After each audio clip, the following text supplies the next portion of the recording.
किसी की रखी हुई पूजा की थाली भी रखी है ना, और तुम्हारी थाली में अगर कोई सामान नहीं है, तुम्हारी थाली में अगर कोई चीज नहीं है तो कोई बात नहीं, बाजू वाली की थाली में से सामग्री उठाकर लेकर हमें भगवान शंकर को नहीं चढ़ाना। समझना जरा इस बात को। हमको वो सामग्री बाजू वाली की थाली में से लेकर नहीं चढ़ाना, हमें बाजू वाली की थाली में से लेकर उसको समर्पित नहीं करना। हमें भगवत भजन में, हमें भगवान की भक्ति में, अभी अविरल भक्ति में जो हमारे पास में है, जो हमारे पास में विराजमान, जो हमारे पास में है, हमें बस वही जो हमारे नजदीक में हो, जो हमारी थाली में रखा हो, जो हमारे पास में हो, जो हमारे थाली में रखा हुआ है, वो हमें देवाधिदेव महादेव को समर्पित करना है। शिव महापुराण की कथा कर रही है, पास वाली थाली में कोई वस्तु रखी, आप पीपल के वृक्ष की पूजन करने गए हो, आप तुलसी के पौधे की पूजन करने के लिए गए हो, आप बट वृक्ष की पूजन करने के लिए गए हो, आप आंवले की पूजन करने के लिए गए हो, या आप कोई भी पूजन करने के लिए गए हो, बाजू वाले की थाली में बहुत सारी सामग्री और आपकी थाली में कम है। शिव महापुराण की कथा कहती है, आपकी थाली में जो रखा हुआ है, आपके पास में जो रखा हुआ है, आप उसको दिल से बाबा को समर्पित करो। आप उसको दिल से भगवान को समर्पित करो, आप उसको दिल से परमात्मा को दीजिए, दिल से भगवान को दीजिए। ये नहीं कि हमने पड़ोसी की थाली में से उठाकर फिर उसको चढ़ाना चालू कर दिया। ना ना ना ना।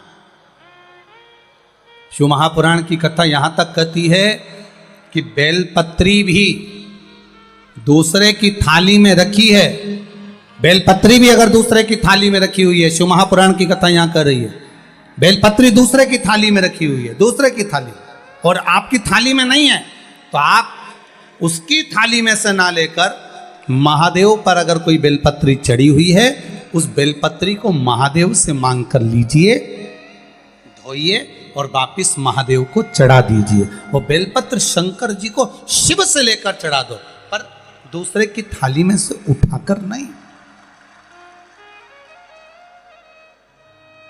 दूसरे की थाली में से उठाकर नहीं, आप शिव जी से ले लीजिए, देवाधिदेव महादेव से ले लीजिए और महादेव से लेकर महादेव को चढ़ा दीजिए। अब देवाधिदेव महादेव से अब एक बात और अच्छे से उतार लीजिए अपने जीवन में। बहुत भेटमा की कथा को आप लोगों को अपने जीवन में बहुत चीजें उतारना है, जिससे हमारे को, कई लोग कहते हैं हम शिव जी के मंदिर जाते हैं, हम शिवालय जाते हैं, हम शंकर जी की चौखट पर जाते हैं, हम जल चढ़ाने जाते हैं, हम, कई लोग कहते हैं कि हम भी भगवान के मंदिर गए, हो सकता है इनका कार्य हुआ, हमारा नहीं हुआ। उसका कारण क्या है?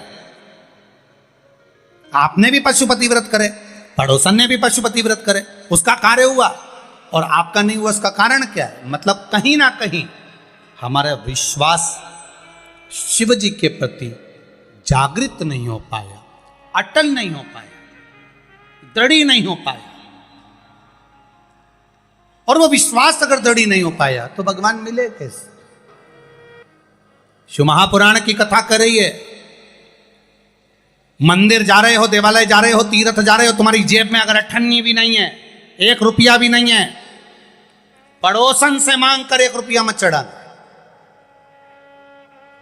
शिव महापुराण की कथा बड़ी विचित्र कथा है। मंदिर में दर्शन करने गए हो, तुम्हारी जेब में 10 रुपए नहीं है, 5 रुपए नहीं है, किसी से मांग कर 10 रुपए या 5 रुपए मंदिर में मत चढ़ाना। हम तो आपसे यहां भी कहेंगे, शिव महापुराण की कथा में भी आओ, तुम्हारे पास चढ़ाने के लिए नहीं है, तुम अपनी पड़ोसन से मांग कर बिल्कुल मत चढ़ाओ, बिल्कुल मत चढ़ाओ। क्यों? भगवान के सामने खड़े होकर, मेरे महादेव के सामने खड़े होकर, शिव के मंदिर में खड़े होकर भी हम अगर अपने पड़ोसी से, अपने पड़ोसन से कुछ मांग कर अगर भगवान को चढ़ाएंगे तो भगवान को कितना बुरा लगेगा कि जगत का पिता यहां बैठा है और तू संसार वालों से मांग कर चढ़ा रहा। जगत का पिता यहां बैठा, और तू संसार वालों से मांग रहा। अगर तुझे मांगना ही है तो शिव महापुराण की कथा कहती है, देव अधिदेव महादेव के मंदिर में किसी से मांग कर नहीं चढ़ाना। देव अधिदेव महादेव के मंदिर में अगर आप पूजन करने के लिए गए हो, भगवान शिव के मंदिर में अगर पूजन करने गए हो, तुम्हारी थाली में अगर कोई सामग्री कम भी है चलेगी, पर पड़ोसन की थाली में से उठाकर मत चढ़ाना। शंकर जी कहते हैं फूल नहीं है मुझसे ले लो, बेलपत्र नहीं है मुझसे ले लो, धतूरा नहीं है मुझसे ले लो। शंकर जी कहते हैं मेरे ऊपर चढ़ी हुई सामग्री तुम वापिस धोकर मुझे चढ़ा दो, पर किसी से मांग कर मत चढ़ाना, क्योंकि मैं दूंगा तो ज्यादा दूंगा। अब आप प्रैक्टिकल कर देखो। अब एक प्रैक्टिकल करिएगा आप। पड़ोसन की थाली में से जो जो सामान उसने थाली में रखा, जो जो सामान रखा, उसका नरियल, उसकी अगरबत्ती, उसका दिया, सब तुम उठा के भगवान पे चढ़ाया हो। एक बार प्रैक्टिकल करके देखना हो। अब पड़ोसन का मुंह देखना, फिर तुमने तो उसकी थाली में से उठाकर चढ़ा दिया, अब उसका मुंह देखो तुम जरा जोरदार। अभी तक तो वो ब्रह्म कुमारी थी, थोड़ी देर में चंद्र घंटा बनने में उसको देरी नहीं लगेगी, थोड़ी देर चढ़ा दिया तुमने तो महादेव।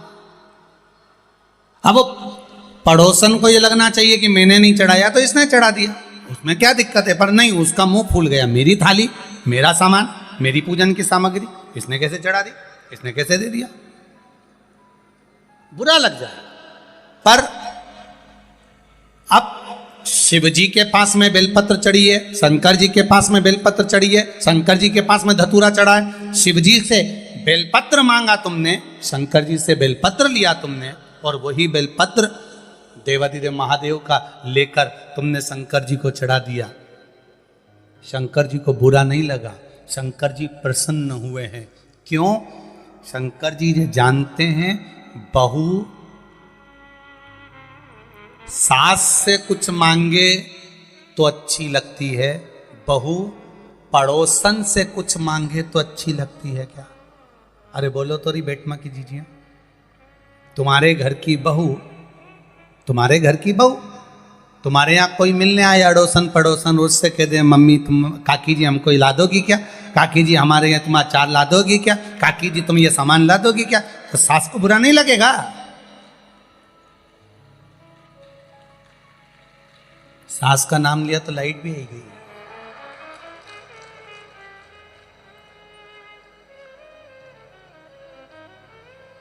जरा विचार करिए आप, थोड़ा स्मरण करिएगा। घर की बहू, घर के बच्चे, घर के बेटा बेटी अपने घर के लोगों से मांगेंगे, माता पिता से, सास ससुर से, वृद्ध से, बुजुर्ग से मांगे, अच्छा लगेगा। पर वही पड़ोसी से मांग रहे हैं, दूसरे से मांग रहे हैं, अच्छा नहीं लगेगा। अगर दूसरे से मांग रहे हैं तो श्रेष्ठ नहीं लगेगा। मेरा महादेव भी ऐसा ही है, मेरा देव अधिदेव महादेव भी यही कह रहा है, मांगना है मुझसे मांगो, मुझसे। दूसरे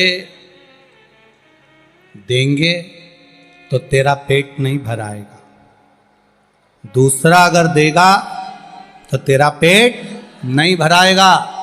देवाधिदेव महादेव कहते हैं अगर गोरापति शिव शंकर औघड़ी अगर देगा तो आधा चावल के दाने से जब वो संसार का पेट भर सकता है, त्रिशूल को मात्र हिलाने से पूरे ब्रह्मांड को हिला सकता है, तो शिव की कथा कर रही है केवल उसकी दृष्टि पड़ते से ही तेरे पूरे कुटुंब का पेट भरा सकता है।